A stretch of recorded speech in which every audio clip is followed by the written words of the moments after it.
Hello guys, চুমকি ব্লগে আপনাদের সবাইকে স্বাগতম জানাই। তো আমি একটা নতুন ভিডিও নিয়ে হাজির হয়েছি, যেটা বাচ্চার খাবার। এখানে শ্যামা চাল নিয়ে নিয়েছি, মুসুর ডাল নিয়ে নিয়েছি, পেঁপে কুমড়ো নিয়ে নিয়েছি। তোমরা চাইলে আরও সবজি অ্যাড করতে পারো। তো চাল ডাল সব একসঙ্গে সবজি আমি সেদ্ধ ধুয়ে নিয়েছি ভালো করে জল দিয়ে। এবার আমি প্রেশারের মধ্যে খাবারটা আমি জল দিলাম, তারপর তার জলের উপরে বাটিটা বসিয়ে দিলাম। এতে আমার প্রেশারটা নোংরা হবে না। লবণ দিয়ে দিলাম। তো এবার আমি পুরো ঢাকনা দিয়ে প্রেশারটা পুরো বসিয়ে দেবো।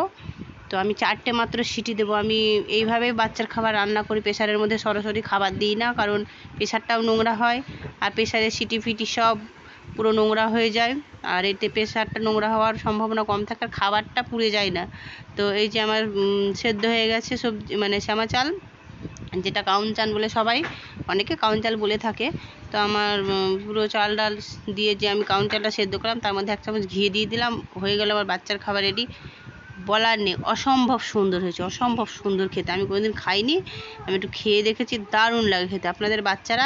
তোমাদের বাচ্চারা বন্ধুরা অনায়াসে খেয়ে নেবে, খুব সুন্দর, অসম্ভব। এর থেকে আরও ভালো উপায় হচ্ছে কি, খিচুড়ি করে নুন হলুদ দিয়ে, একটু তেল ফোড়ন দিয়ে সব কিছু দিয়ে করলে আরও ভালো।